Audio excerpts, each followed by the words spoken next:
শেখ হাসিনারে পালাতি দেওয়া। যদি পালাতি না দিয়ে ওরে যদি কিলাইয়ে মারা হতো দেশের মানুষ শান্তি পেত। এখন যদি এরে মাফ করে দেই, ও পালিয়ে গেছে, খুনিরা বলবে, খুনির যারা চোরে যারা মামলা করেছে তারা বলবে হযরত ওমর মুসলমানদের দিকে তাকাইয়ে মুসলমানদের বের করে দিয়েছে। একজন মুসলমানের সাথে ওমর জামিন, একজন মুসলমান এগিয়ে আসেনি। তাই আমি জানতাম ওই লোকটা না আসলে আমার মৃত্যু হবে, তারপর আমি জামিন হয়েছিলাম। হযরত ওমর বললেন, আমি ওই লোকটার চেহারা দেখে বুঝেছিলাম লোকটা মেরেছে ঠিকই, কিন্তু ইচ্ছা করে সে কোনো ক্ষতি করেনি। আমার মা নাই, পরিবারে আমার ওই ভাইটা ছাড়া আর কেউ নাই। আমার বাবা যখন মারা যায় তখন ওই ভাইয়ের কিছু গোপন সম্পদ আমার কাছে রেখে গিয়েছিল। আমি সেই সম্পদগুলো আমানত স্বরূপ রেখে দিয়েছি। কালকে যদি আমার কাল্লা আলাদা হয়ে যায়, ভাইয়ের আমানতটা আমি বুঝে দিতে পারবো না।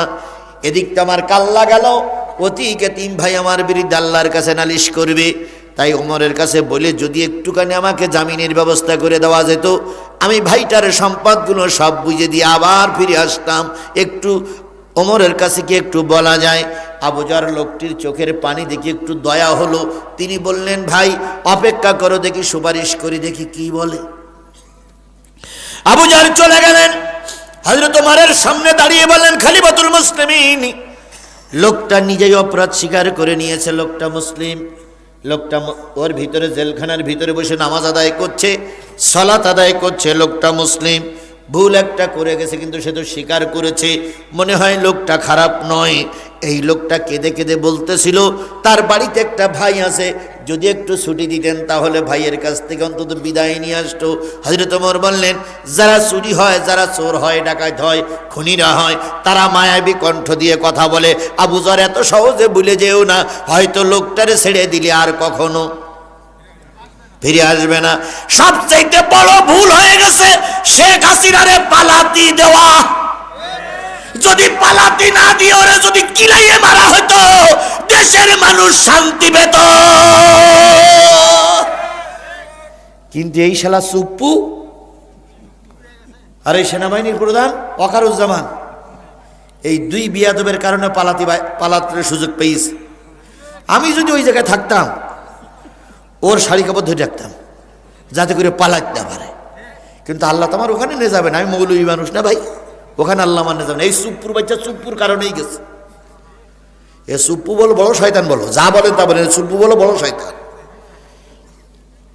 এখন খালেদা জিয়ার জন্য দুঃখ প্রকাশ করতে ওর মনের ভিতরে আছি না, মনের ভিতরে আছি না, আছি না, আছি না। এখন খালেদা জিয়ার জন্য স্ট্যাটাস না দিলে টিকতে পারবে না, তাই খালেদা জিয়ার জন্য স্ট্যাটাস দিয়ে বড় শয়তান হলো চুপ্পু চুপ্পু চুপ্পু, তাও পাবনার চুপ্পু। আমার ভাইয়েরা, হযরত ওমর বলেন ছেড়ে দিলে নাও আসতে পারে। আবু যর বললেন একটু দেখা যাক কয় কে জামিন হবে। আবু যর বললেন, খলিফাতুল মুসলিমিন, আমি জিম্মাদার।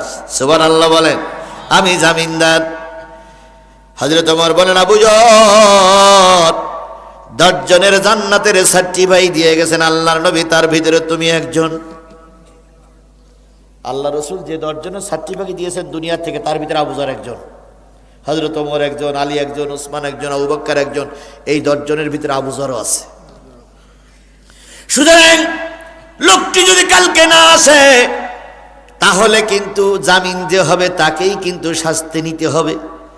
আবু যর বললেন, আল্লাহর ওয়াস্তে আমি শাস্তি মাথায় পেতে নেব, কিন্তু একজন মুসলমানের চোখের পানি দেখে আমি সহ্য করতে পারি না, ছেড়ে দেন, আমি হলাম জিম্মাদার, জামিনদার। কুল্লু মুসলিমিনা ইখওয়া, প্রতিটা মুসলমান আমরা কি? এই কথাটা আমরা বুঝি, আওয়ামী লীগ বুঝিনি। এই কথাটা আমরা বুঝেছি বলে নিরপরাধ আমলীগ বা যারা আমলীগের কোনো বড় পদে ছিল না, আমরা তাদের নামে কোনো মামলা, তারা বাজারে ঘুরে বেড়াচ্ছে, আমরা তাদের বিরুদ্ধে কোনো অ্যাকশনে যাই না। কথা বলেন ঠিক না বেঠিক? আর ওরা সেই জিনিসটা বুঝতো না, নাকি আমার বাচ্চাগুলো রাস্তায় কেঁদেছে আর ওরা অট্টহাসিতে মাতাল হয়ে গেছে। আর চোর কি বলে, পুলিশ ডেকে নিয়ে আমার ঘরের থেকে ধরিয়ে ওদের হাতে তুলে দিয়েছে। কথা কি বাড়াই বললাম শেরপুরের মানুষ? কথা কি বাড়াই বললাম? ওদের মনে কোনো দয়া দাক্ষিণ্য বলে কিছুই ছিল না। তবে সাধারণ লোকেদের সঙ্গে আমাদের কোনো অভিযোগ নাই। এই যে সাধারণ লোক আমরা ঘুরে বেড়াই, মাঠে কাজ করি, ভ্যান চালাই, রিক্সা চালাই, তারপরে চাকরি বাকরি করি, আমরা কোনো দলদারির ভিতরে যাই না। হয়তো সেই সময় গতি কি পড়ে ওদের সাপোর্ট করতে হয়েছিল, কিন্তু এখন তওবা করে ফিরে আসছে। তোমাদের জন্য আমাদের দরজা খোলা। এই কথা বলেন, তোমাদের জন্য আমাদের দরজা কি খোলা? আমরা তোমাদের শত্রু না, তোমরা আমাদের শত্রু না। ঠিক যে কোটা শত্রু ওই কোটাই পালাই গেছে।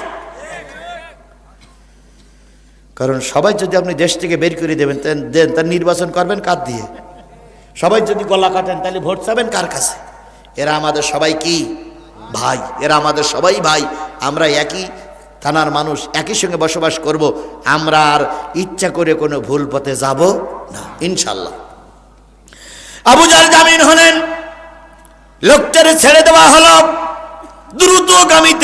দ্রুতগামী বাহনে চড়ে তিনি এলাকায় গেলেন। নিজের ছোট ভাইটারে ডেকে বললেন, ভাই রে, এই কাজ করে আসছি, তুই আমারে বিদায় দে। ছোট ভাইটা বললেন, ভাই রে, তুই আমার জন্য ব্যবসা করতে গিয়েছিলি, এখন বিপদে পড়েছিস, বিপদটা দুই ভাই ভাগ করে নেব। সুতরাং তুই একা মামলা খাবি না, একলা তুই ফাঁসিতে ঝুলবি না, একলা তোর কাল্লা যাবে না, আমিও তোর সাথে আছি। দুই ভাই যুক্তি পরামর্শ করে আর ফিরে আসবে না। এই জন্য মাল সামানাগুলো যতটুকু বিক্রি করতে পারে বিক্রি করে দিয়েছে, আত্মীয় স্বজনেরা দিয়েছে, বাড়ি ঘরদোরগুলো অন্যরে দিয়ে দুই ভাই গ্রামের থেকে বিদায় আদায় নিয়ে আসবে। এদিকে পরের দিন আসরের নামাজের পরে ওই খুনের বিচার হবে। লোকটি আসলেন না। আল্লাহর নবীর সাহাবী হযরত ওমর আসরের নামাজ পড়ে বিচারালয়ে বসলেন। বসে আলীরে বলতেছে, আলী, কালকে সেই লোকটারে জামিন দেওয়া হয়েছিল, তিনি কি ফিরে আসছে? কয় না। কয় তাহলে দেখুন বিচার কার্য সম্পন্ন করা লাগবে, বিচারের জন্য তৈরি হও। আলী বললেন, কার বিচার করবেন? কয় আবু জারের বিচার করবো, আবু জারের কাল্লা আলাদা হয়ে যাবে। সব সাহাবীদের চোখে পানি। কি কায়দায় ওমরের কাছ থেকে আবু জারের বাঁচানো যায়? কারোর সুপারিশ তিনি শুনতেছেন না। কারণ জামিন যিনি হয়েছে তিনি এই দায়িত্ব নিয়ে, জামিন হয়েছে দায়িত্ব তারে নিতে হবে। এবার জল্লাদকে ডেকে বললেন, জল্লাদ, তোমার তরবারির ধার কেমন? কয় ধার কমপ্লিট। তুমি তৈরি? কয় তৈরি। এবার কালো কাপড় কোথায়? কালো কাপড় আনা হলো। দুই পাথরের মাঝখানে রেখে কল্লা আলাদা করতে হয়, দুই পাহাড় এক জায়গায়, পাথর এক জায়গায় করা হলো। সব কিছু প্রস্তুত, কিন্তু যার কাল্লা কাটবে সে নাই। এবার হযরতে ওমর বলেন, আলী, আবু জর কোথায়? কয় মসজিদের কোনায় বসে বসে জিকির করতেছে। সুবহানাল্লাহ বলেন, আরো জোরে সুবহানাল্লাহ বলেন। একটু পরেই তার কাল্লা কাটবে, কিন্তু তার মনে একটুও ভয় নাই, কারণ সে উপকার করেছে একজন মুসলমানের।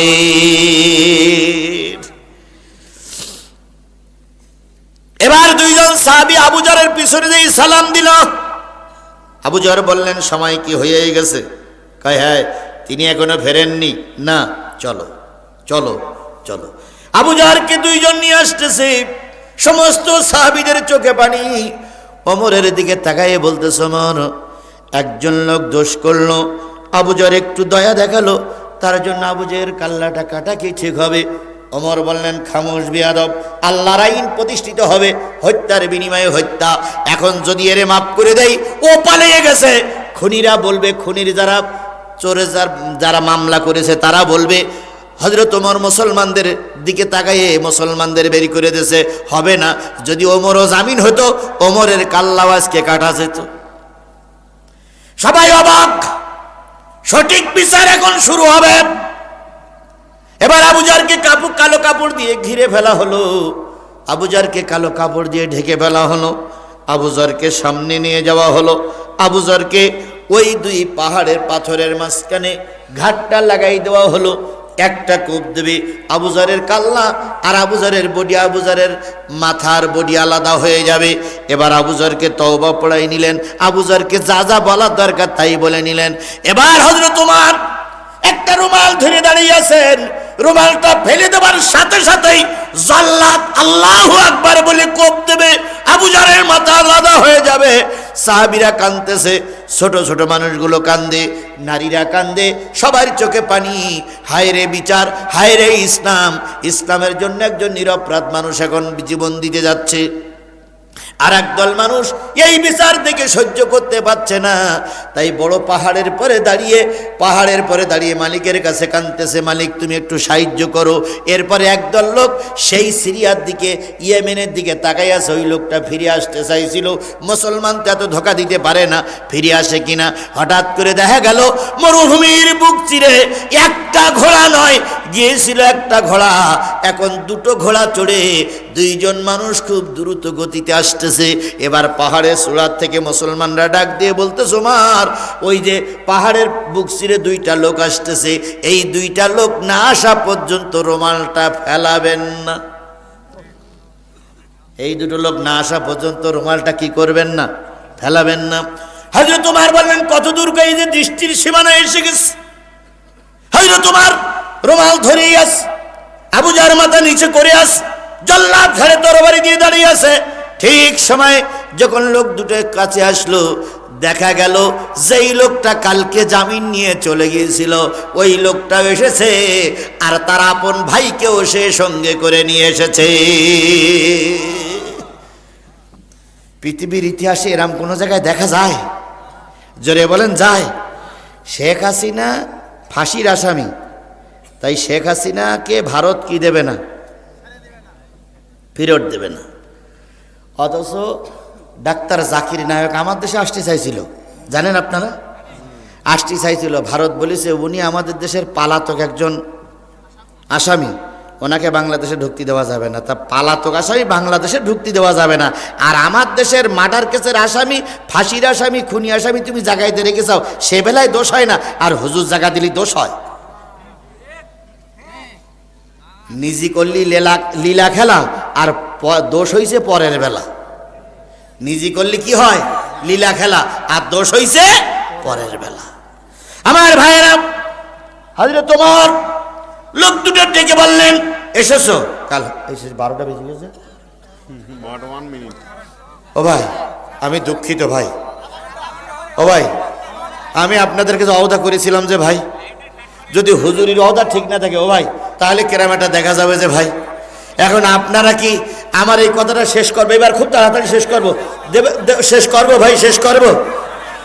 আবার আমার যাওয়ার সময় বলবেন না তো হুজুরা ওয়াদা করে খেলা। আমার বিরাট ভয় লাগে ভাই, কারণ আমি এতক্ষণ হজ করি যদি দুর্নাম নিয়ে যাইতে হয়, তাহলে এসেই আর বড় কষ্ট আর কিছু হতে পারে না। তাহলে এই কথাটা শেষ করি ভাই, আমি শেষ করি। আচ্ছা সবাই একমত কিনা একটু দেখি তো, সবাই একমত কিনা? আচ্ছা আচ্ছা আচ্ছা আচ্ছা, লাইন ভালো আছে, লাইন ভালো। হ্যাঁ আমরা ওয়াদা করেছিলাম, সেটা আবার একটু ওয়াদা করি না। তবে দেখি এত তাড়াতাড়ি সময় চলে যায় বুঝতে পারিনি ভাই। না না, আর অল্প কিছুক্ষণের ভিতরে বিদায় নেই। আমার ভাইরা ওটা চলা করবেন না, উঠলে দেরি হবে, যত উঠবেন তত দেরি হবে, না উঠলে তাড়াতাড়ি শেষ হবে। আমার ভাইরা আমার লোকটারে জিজ্ঞেস করলেন, ফিরে এসেছো? আলহামদুলিল্লাহ আমি ফিরে এসেছি। সাথে কে? আমার ছোট ভাই। ওরে নিয়ে আসছো কেন? কয় আমার ফাঁসি ও দেখতে পারবে না, তাই ও আগে বলতেছে ওর আগে ফাঁসি দিতে হবে। হযরত ওমর বললেন, একজনের রায় আর একজনের বেলায় কার্যকর করা যাবে, এটা ইসলাম বলে না। অথচ আমরা দেখেছি বাবার পাইনি ছেলে ধরে নিয়ে গেছে। এই বলেন এরকম হয়নি? বাবার পাইনি, ছেলের পাইনি, স্ত্রীর ধর্ষণ করে গেছে, এরকম হয়েছে না হয়নি? এগুলো মুসলমান নামের কলঙ্ক। এরা আবার হজ করে, বলে আমরা আবার নামাজ পড়ি। তোকে নামাজ আল্লাহ যদি আমার ফেরেশতা বানাই দিত, তোকে নামাজ কোন জায়গায় ঢুকিয়ে দিতাম বুঝতে পারতিস তোরা। কারণ এখানে নামাজের কোনো দাম নেই। কথা বলেন, কথা বলেন, কথা বলেন। এরা মসজিদে যেত, নামাজ পড়তে যেত শুধুমাত্র লোক দেখানোর জন্য। এখানে দিলের ভিতরে একটু আল্লাহর ভয় ছিল না। হযরত ওমর বললেন, তোমার শাস্তি তোমার ভাইকে দেওয়া যাবে না। ছোট ভাইটা এসে পা জড়াই ধরে বললেন, খলিফাতুল মুসলিমিন, আমার ভাই তো আমার জন্য অন্যায় করেছে, আমাকে শাস্তি দিন। ওমর বললেন, সরে যাও, তোমার ভাইকে শাস্তি দেওয়া হবে। ছোট ভাইটারে 3 জন ধরে রাখলেন, 4 জন ধরে রাখলেন। আবু জাহরের কাপড়টা বড় ভাইয়ের গলায় পরায় দেওয়া হলো, আর তার শাস্তির জন্য নিয়ে যাওয়া হলো। ওমর এখনো তরবারি উঁচু করে দাঁড়ায় আছে। পোশাক পরানো হলো, উজু করানো হলো, প্রয়োজনীয় জিনিসপত্র শেষ করে তাকে জল্লাদের কাছে দিয়ে দেওয়া হলো। জল্লাদ তাকে কোপ দেবেন, হযরত ওমর কাপড়টা ছেড়ে দেবেন, এমন সময় ঘটে গেল আর একটা আশ্চর্য ঘটনা, যে দুই ছেলে এসে মামলা করেছিল, ওই দুই ছেলে এসে হযরত ওমরের দুই হাত ধরে বলতেছে, খলিফাতুল মুসলিমিন, আমার আব্বার খুনিরে আমি আমরা দুই ভাই মাফ করে দিলাম। আমাদের আর কোনো দাবি নেই। হযরত ওমরের রাগ বেশি না কম? এই বেয়াদব, সেই যখন মাফ করবি তো এত নাটক করলি কেন? দুই ভাই থমকে দাঁড়াই গেছে। খলিফাতুল মুসলিমিন, বাপ হত্যার বিচার তো আমরা চেয়েছিলাম, বিচারও আমরা রায় পেয়েছি, বিচার তো 2 সেকেন্ড বাকি আছে, রায় কার্যকর হবে, এবার আমরা ক্ষমা করে দিলাম, আর বিচারের দরকার নাই। হযরত ওমর বললেন, তোমার বাপ হত্যার বিচার কি তোমরা চাও না? কয় বিচার তো হয়ে গেছে, তাহলে ক্ষমা করলে কেন? তখন দুই ভাই দাঁড়িয়ে বলতেছে, যার বিচার হচ্ছে উনিও মুসলমান, আমিও মুসলমান, একটা অন্যায় কাজ হয়েই গেছে, ওই লোকটি আর ওই লোকটির ভাই ক্ষমা চাচ্ছে, যদি আমরা মুসলমান হয়ে মুসলমানের ক্ষমা করতে না পারি, কিয়ামত পর্যন্ত যত ইহুদি খ্রিস্টান বেধর্মীরা আসবে, সবাই বলবে একজন মুসলমান বিপদে পড়েছিল আর একজন মুসলমানের কাছে ক্ষমা চাইছিল, ক্ষমা করিনি। এই জন্য ক্ষমা করে বুঝাইলাম, মুসলমান ক্ষমা করতে জানে। হযরত ওমর একটু মিসকে আসলেন, এইবার লোকটার কাছে জিজ্ঞেস করলেন, তুমি জানতাস কি তোমার কাল্লা আলাদা হবে? মৃত্যু নিশ্চিত যেন ফিরে আসলে কেন? লোকটি বললেন, ওমর খলিফাতুল মুসলিমিন, আমি যদি ফিরে না আসি, কিয়ামত পর্যন্ত বেধর্মীরা বলবে একজন মুসলমান ওয়াদা করে খেলাপ করেছিল, সে মুনাফিক, আর আমি এই অবস্থায় যদি মৃত্যুবরণ করে আল্লাহর কাছে কৈফিয়ত দেওয়া যাবে না, তাই আমার মৃত্যু নিশ্চিত জানার পরেও আমি ফিরে এসেছি, আমি মারা গেলেও ইসলামের মুসলমানের কোনো ক্ষতি হবে না। শিক্ষাগুলো বুঝতেছেন তো ভাই? শিক্ষাগুলো বুঝতেছেন তো? এবার হয়তো তোমার বলেন, আবু জাহল, তুমি তো জানতে ও লোক ফিরে না আসলে তোমার এই হত্যা করা হবে, তাহলে জামিন হলে কেন? আবু জাহল বলতেছে, খলিফাতুল মুসলিমিন, যদি আমি জামিন না হতাম, কিয়ামত পর্যন্ত খ্রিস্টানরা বলতো, ইহুদিরা বলতো, হিন্দুরা বলতো, অমুসলিমরা বলতো, একজন মুসলমান বিপদে পড়ে আর একজন মুসলমানের কাছে সাহায্য চেয়েছিল, নবীর সাহাবীরা তখন বেঁচে ছিল, কিন্তু একজন মুসলমানের সাহায্য করার জন্য আর একজন মুসলমান এগিয়ে আসেনি, তাই আমি জানতাম ওই লোকটা না আসলে আমার মৃত্যু হবে, তারপর আমি জামিন হয়েছিলাম। হযরত ওমর বললেন, আমি ওই লোকটার চেহারা দেখে বুঝেছিলাম লোকটা মেরেছে ঠিকই, কিন্তু ইচ্ছা করে সে কোনো ক্ষতি করেনি। এর নাম হলো বিচার। কথা বলেন ঠিক না ঠিক? তাহলে আমাদেরকেও যদি ওই বিচার দেখতে হয়, আমাদের যদি ওই রাষ্ট্র দেখতে হয়, কোরআনওয়ালাদের সাপোর্ট করতে হবে। তাই সকলের কাছে রাত 12টার পথে অনুরোধ করছি, কারা কারা কোরআনের রাষ্ট্র কায়েম করার পক্ষে আছেন, কারা কারা কোরআনের রাষ্ট্র দেখতে চান, 2 হাত উঁচু করে আল্লাহরে দেখায় দেন।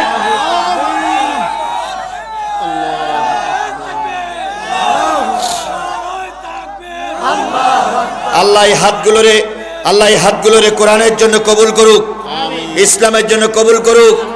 আরো জোরে বলেন আমিন। সবাই সূরা ফাতিহা ইখলাস বলুন। বিসমিল্লাহির রহমানির রহিম, আলহামদুলিল্লাহি রাব্বিল আলামিন। এই ছেলে বসো। আলহামদুলিল্লাহি রাব্বিল আলামিন আর রহমানির রহিম মালিকি ইয়াউমিদ্দিন। ইয়াকা না'বুদু ওয়া ইয়াকা নাস্তাঈন ইহদিনাস সিরাতাল মুস্তাকিম সিরাতাল লাযীনা আন'আমতা আলাইহিম গায়রিল মাগদুবি আলাইহিম ওয়ালাদ-দাল্লিন। ভাই, কয়েকটা প্রশ্ন করা হয়েছে, প্রশ্নের উত্তরটা সংক্ষেপে দিয়ে আমি দোয়া করব। সারা দেশে জামাতের তালিম বন্ধ করে দিতে হবে, হাবিবুর রহমান হাবিব। ওটা আমি আগেই বলেছি, আগে বলেছি না ভাই? এটা বলেছে হাবিবুর রহমান হাবিব, ওই যে পাবনার ঈশ্বরদীর কিছুদিন আগে তালেব ভাইয়ের লোকদের সঙ্গে তার মারামারি হলো। কথা বলে, গুলি করল ওরাই, মেরল ওরাই, আর ওরা দোষ এসছে হুজুরদের। উনি বলেছে যে মেয়েদের তালিম বন্ধ করতে হবে। আল্লাহ পাক হয় ওরে হেদায়েত দেখ, নাই হাসিনার মতন ওরা আল্লাহ পাক ফয়সালা করে দিক। জামাত শিবিরের কাছে যত আধুনিক অস্ত্র আছে, কয়েকটি জেলার পুলিশের কাছেও এত অস্ত্র নেই। ওই হাবিব পুলিশ, ও ভাই, এই অস্ত্র যদি আমাদের কাছে থাকতো তা আমরা একেবারে রাস্তায় যেয়ে এমনি মরে যেতাম।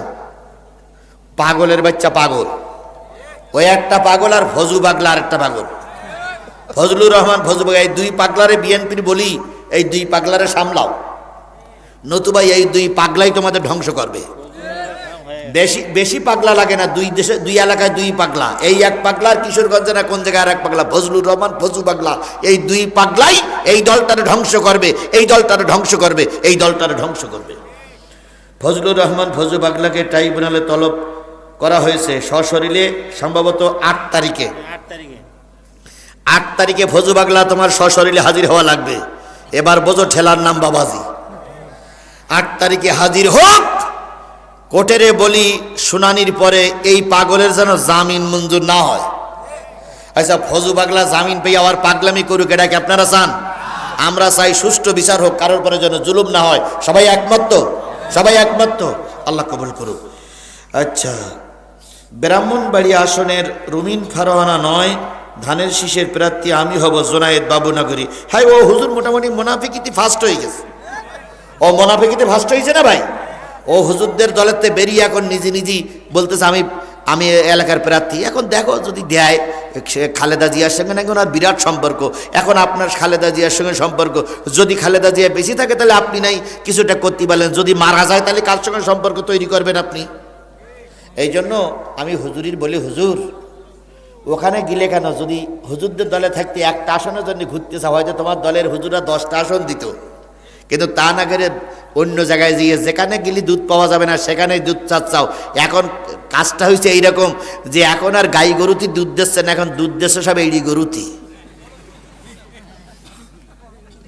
ভাই, এটা সুসংবাদ। খালেদা জিয়াকে দেখতে হাসপাতালে জামাতের সেক্রেটারি জেনারেল মিয়া গোলাম পরোয়ার, এর নাম হচ্ছে ভ্রাতৃত্ব, এর নাম হচ্ছে দেশ। রাজনীতি যার যার, দেশ আমাদের সমাজ। এই কথা বলেন, কথা বলেন। রাজনীতি যার যার, দেশ আমাদের। এইটা যেন মনে থাকে। এখানে জামাত বিএনপির যারা আছেন সবাই আমাদের কি ভাই, সবাই আমাদের ভাই, সবাই আমাদের ভাই। আমার কথায় যদি কোনো ভাই, জামাতের ভাই, বিএনপির ভাই কষ্ট পেয়ে থাকেন, আল্লাহর রাস্তায় মাফ করবেন। কারণ আমরা সবাই 17 বছর আন্দোলনরত ছিলাম। আগামীতে দেশের খাতিরে সবাই এক, সবাই এক তো ইনশাল্লাহ। গোলাম পরোয়ার গেছে, এই জন্য আমরা সাধুবাদ জানাই। আমিরে যাওয়ার দোয়া করেছে, এই জন্য আমরা সাধুবাদ জানাই। আওয়ামী লীগের ইতররা পোস্ট করেছে পুত্র সন্তানের মা হলেন না, এটা আমি বলবো না, এটা ওটা দেখাইছে, ওটা খারাপ। সারা দেশে জামাতের হয়ে গেছে ইনশাল্লাহ। তাহলে আমরা ইনশাল্লাহ কোরআনের পথে থাকবো তো ইনশাল্লাহ, কোরআনের পথে থাকবো তো ইনশাল্লাহ, কোরআনের পথে থাকবো তো ইনশাল্লাহ। আর কারোর কথা বাকি আছে নাকি? বলবেন, বলেন। আসসালামু আলাইকুম ওয়া রাহমাতুল্লাহ। সম্মানিত উপস্থিতি, যারা আয়োজন করেছেন, আয়োজনের মধ্য থেকে কেউ কোনো কথা বলবেন? আর কোনো কথা আছে? কর্তৃপক্ষের কোনো কথা?